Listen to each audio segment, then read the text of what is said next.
오늘도 함께 읽은 본문의 말씀을 가지고 하나님이 주시는 말씀 정성스럽게 함께 나누도록 하겠습니다.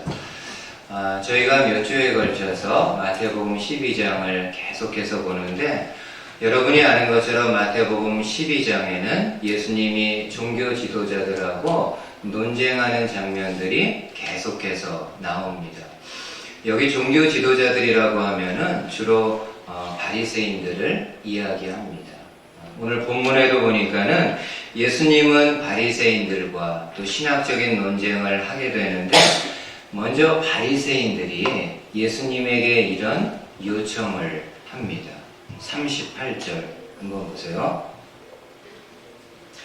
그때에 서기관과 바리새인 중 몇 사람이 말하되, 선생님이여 우리에게 표적 보여주시기를 원하나이다. 여러분, 지금 바리새인들이 예수님께 요구한 내용은 무엇입니까? 우리에게 표적을 보여달라. 정말 당신이 하늘의 보냄을 받아 온 사람이라고 한다면은 우리가 알 수 있는 표적을 보여달라고 이야기합니다. 다르게 이야기하면은 당신이 정말 하나님이 보낸 메시아 그리스도라고 한다면은 우리가 그것을 알 수 있도록 당신이 기적을 통해 혹은 표적들을 통해 하나님이 보내신 메시아임을 우리로 알게 해달라고 요청을 합니다. 여러분, 어찌 보면은 바리새인들의 요구는요 결코 부당하지 않습니다. 구약 성경에도 보면은 하나님이 보낸 사람이나 하나님이 보낸 선지자가 있으면은 이들이 하나님이 보낸 사람이라는 것을 모든 사람들에게 알게 하기 위해서 선지자들이 많은 여러 기적을 행합니다. 누가 그랬나요? 다 그랬습니다.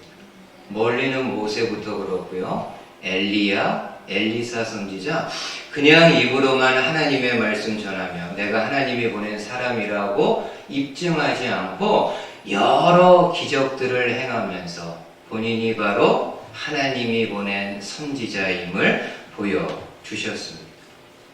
그러면은 지금까지 예수님은 공생에 활동하시면서 표적을 하나도 행하지 않으셨나요? 그렇지 않습니다. 이미 예수님이 공생에 하시면서 많은 기적들, 많은 놀라운 표적들을 보여주셨습니다. 그럼에도 문제는요, 바리새인들이 믿지 않은 겁니다. 바리새인들이 예수님의 기적에 대한 이야기를 듣기도 하고 혹은 그들이 직접 눈으로 목도했는데도 불구하고 바리새인들은 예수님의 표적을 믿지 않습니다. 오히려 그들이 뭐라고까지 이야기합니까? 예수는 귀신을 힘입어서 능력을 베푼다고 하면서 예수님의 능력을 한낱 귀신의 능력으로 폄하하고 있습니다. 이에 예수님이 정말 안타까운 마음을 가지고 내가 이렇게 전하기도 하고 내가 이렇게 많은 기적을 행하는데도 믿지 않는 바리새인들, 믿지 않는 사람들을 향해 구약의 두 사람을 소개합니다. 한 명은 요나 선지자, 다른 한 명은 남방 여왕입니다. 우리가 이 이야기는 너무 잘 압니다. 한 번은 하나님이 요나 선지자에게 말씀합니다. 아수르의 수도 니느웨에 가서 하나님의 말씀을 전하라. 어떤 말씀이요?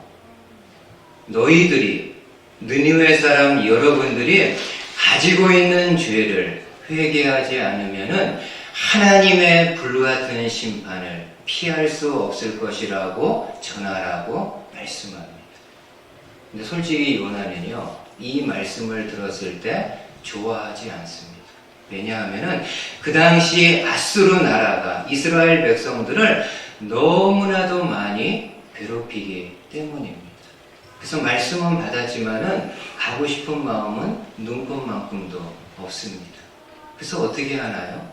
니느웨로 가지 않고 다른 곳으로 갔는데 결국에는 하나님의 강권으로 니느웨 성에 도착합니다. 그리고 들어가서 그 니느웨 사람들에게 하나님의 말씀을 전합니다. 근데 놀라운 일이 일어납니다. 니느웨 사람들이 요나 선지자의 이야기를 듣고요, 왕으로부터 해서 그 성에 있는 모든 사람들이 죄를 뒤집어 쓰고 하나님 앞에 회개합니다. 여러분, 니느웨 사람들이 하나님을 알거나 믿는 사람들입니까? 아니요. 하나님 모르고 다른 우상 섬기는 사람들이고 하나님을 대적하는 사람들인데, 하나님이 보낸 요나 선지자의 이야기를 듣고는 두렵고 떨리는 마음으로 그 말씀 앞에 통회 자복하는 역사가 일어납니다. 예수님이 그 이야기를 가지고요, 바리새인들, 믿지 않는 사람들에게 말씀합니다. 41절 한번 보세요. 심판때에 니느웨 사람들이 일어나 이 세대 사람을 정죄하리니 이는 그들이 요나의 전도를 듣고 회개하였음이거니와 요나보다 더 큰 이가 여기 있으며.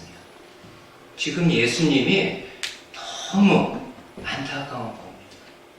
지금 너희들 앞에는 요나 선지자하고는 비교할 수 없는 하나님의 아들인 내가 권위를 가지고 하나님의 말씀을 너희들에게 전하는데도 왜 이 말씀을 믿지 않느냐. 한낱 요나 선지자의 이야기를 듣고도 불신자였던 니느웨의 모든 사람들이 그 말씀 앞에 부복했는데, 하나님의 아들인 내가 너희들에게 하나님의 말씀을 전하는데 왜 믿지 않느냐라고 이야기합니다. 그러면서 뭐라고 이야기합니까?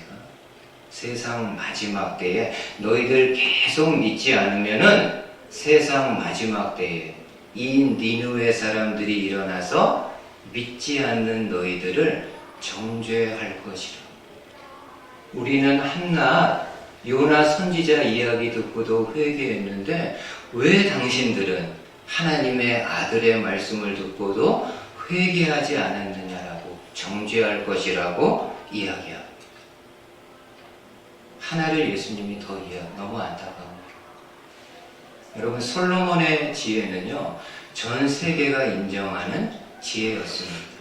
솔로몬의 지혜가 시간이 지나갈수록 각 여러 나라에 알려집니다.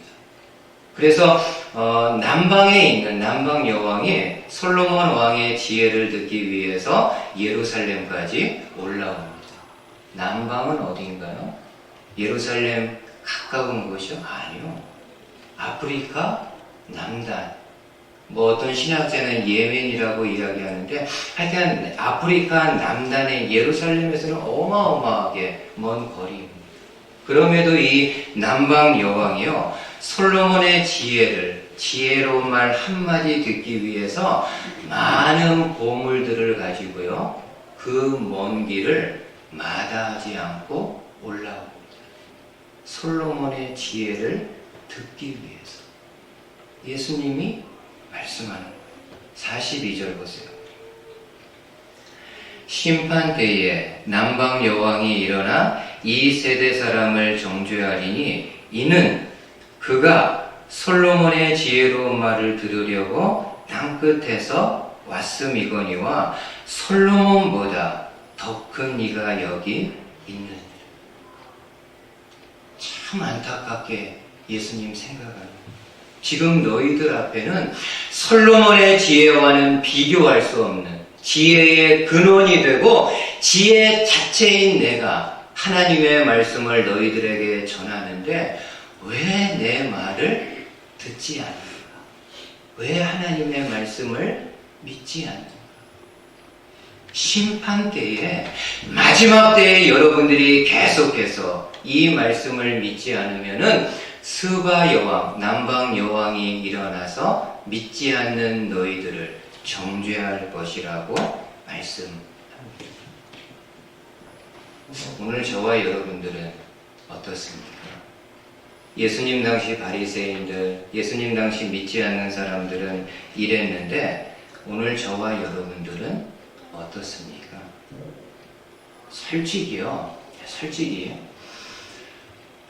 오늘날 시대는 사람들이 하나님의 말씀에 관심 갖고 또 하나님의 말씀에 귀를 기울이는 것이 쉽지 않은 세대입니다. 이유가 뭘까요? 여러 가지 이유들을 이야기할 수 있을 겁니다. 근데 저는 그냥 단순하게 이런 생각이 들더라고요.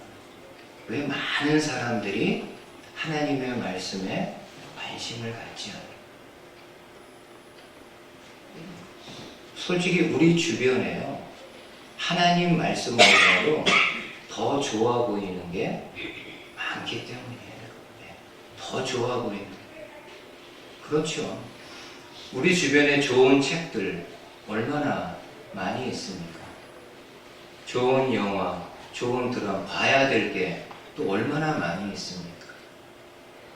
또 좋은 음악들, 우리가 좀 들어야 되는 좋은 음악들이 얼마나 많이 있습니까? 여러분, 성경시대라든지 초대교회 때 이런 거 있었습니까?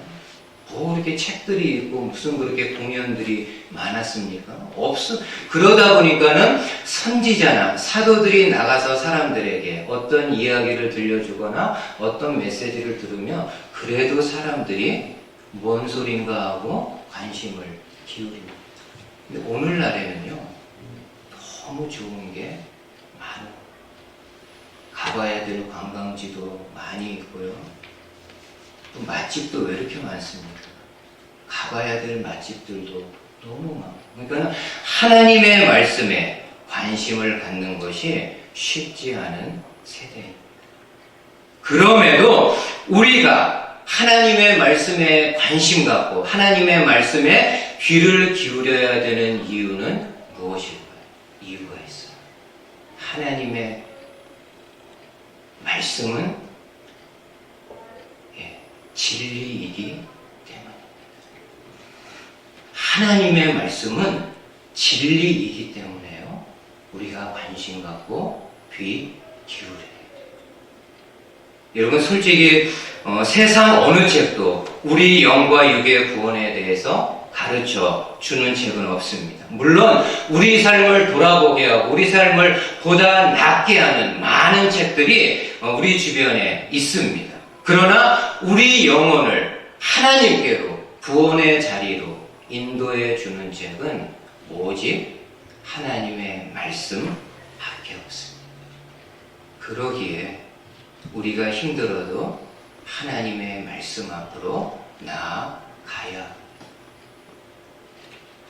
제가 진리라는 단어를 찾아보니까는 동사가요, 알레데이로, 헬라어로 알레데이로 되어 있습니다. 그 뜻을 보니까는 잊지 않는 것, 기억하는 것이 진리라고 나와 있습니다. 맞습니다. 저와 여러분들이 기억해야 될 성경적인 진리가 어떤 겁니까? 하나님이 세상을 사랑하사 독생자를 보내셔서 세상 사람들을 구원하신 것을 기억하는 것. 그 사실을 믿는 것이 진리라고 말씀합니다. 바라기는 저와 여러분들이 우리들 주변에 좋은 것 넘쳐나는 세대라 할지라도 진리 중에 진리인 하나님의 말씀에 관심 갖고 그 하나님이 말씀하실 때 귀를 쫑긋 세워서 귀 기울일 수 있는 저와 여러분들 되시기를 주님의 말씀으로 축복을 드립니다. 두 번째로 예수님은요, 조금 더 이야기하세요.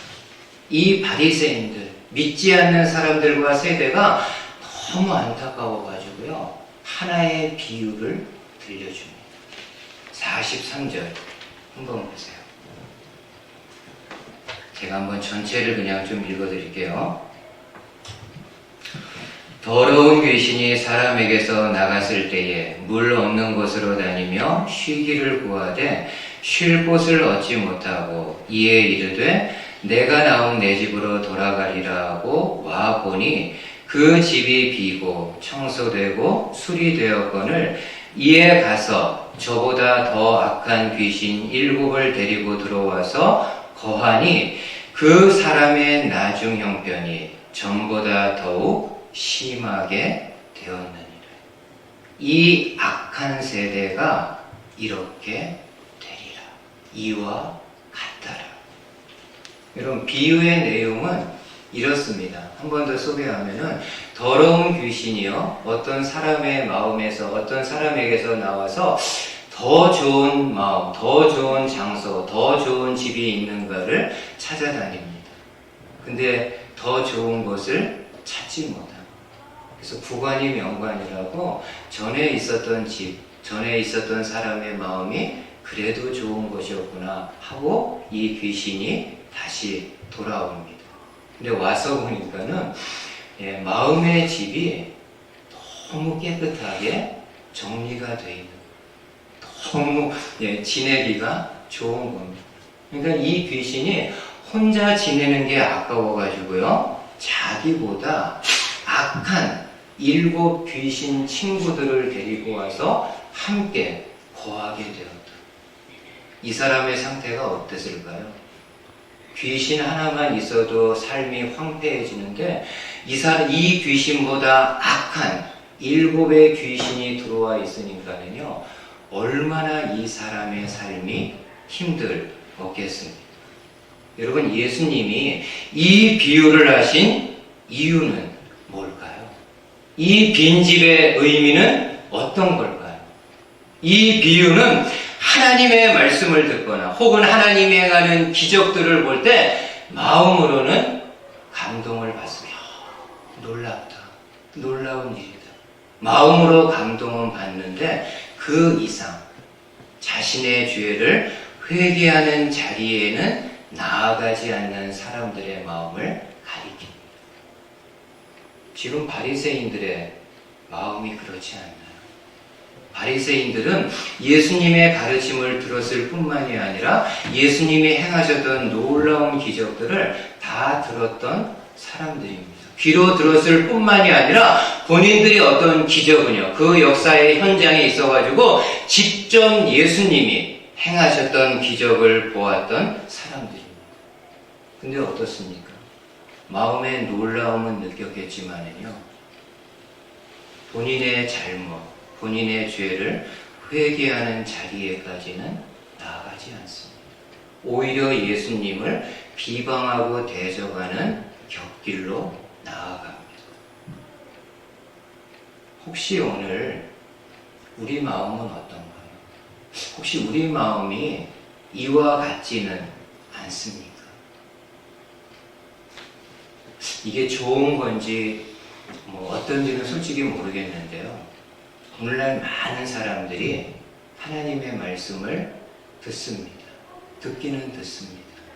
근데 그냥 제가 느끼기에는 오늘날 많은 사람들은 설교를 들을 때요, 설교를 즐깁니다. 즐겨요. 인조이해요.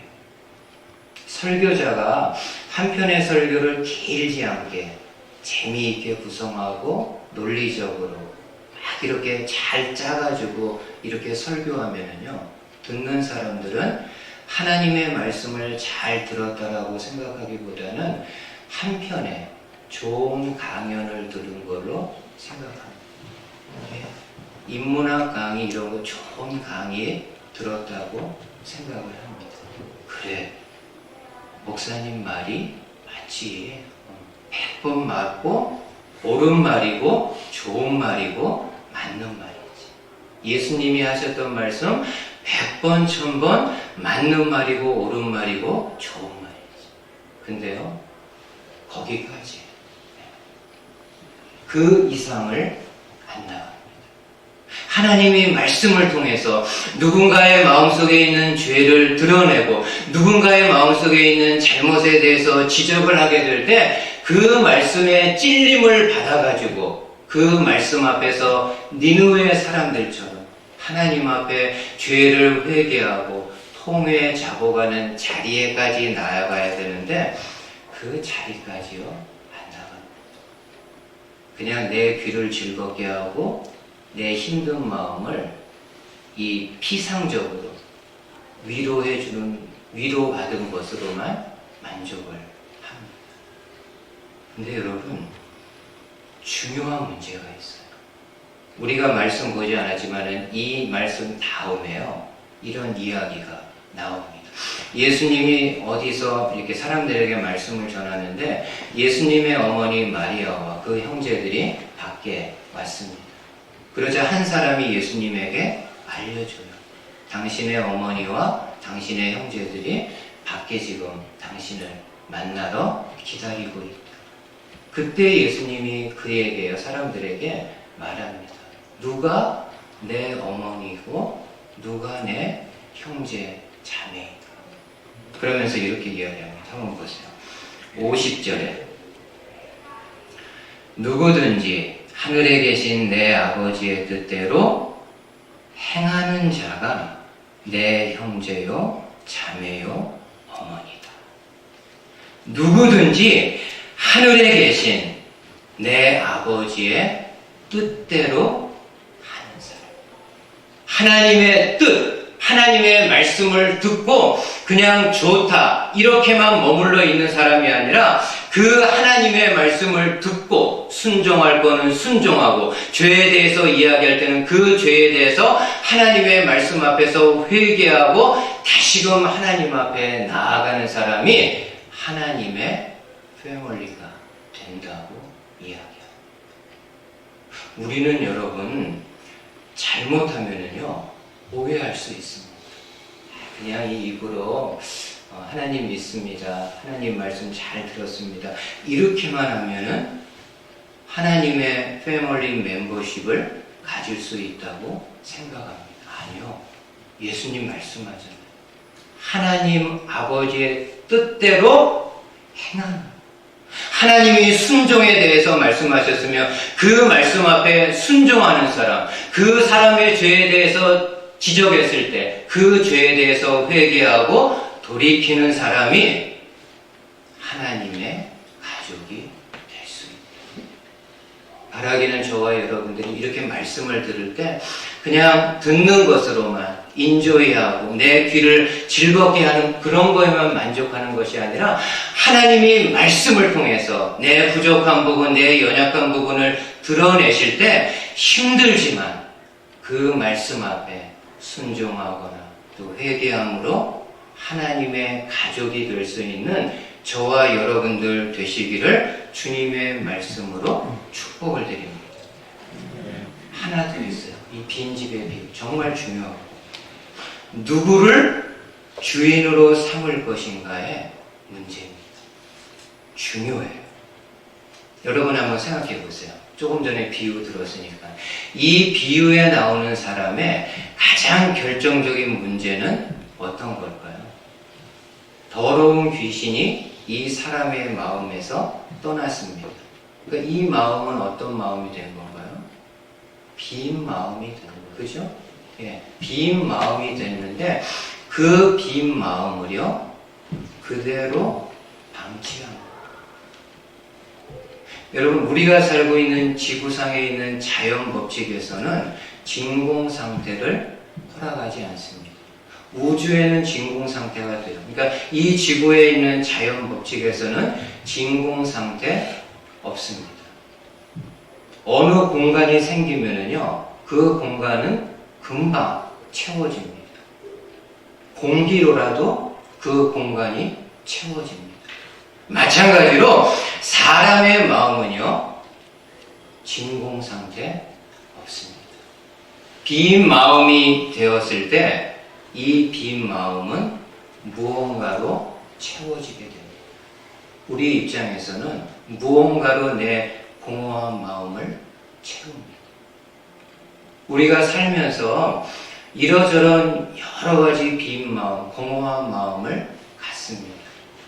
사랑하는 사람과 이별했을 때 혹은 사별했을 때 마음 진짜 뻥 뚫린 것처럼 큰 공허함을 느끼죠.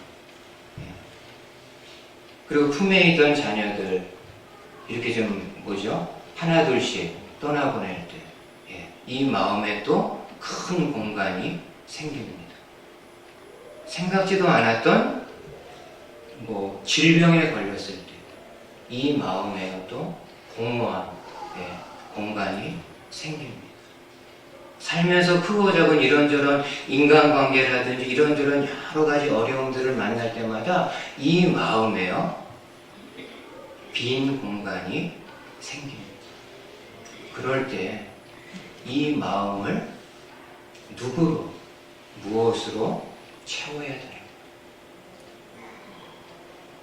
예수님으로 이 마음을 채워서 주님을 내 삶의 주인으로 삼을 것이에요.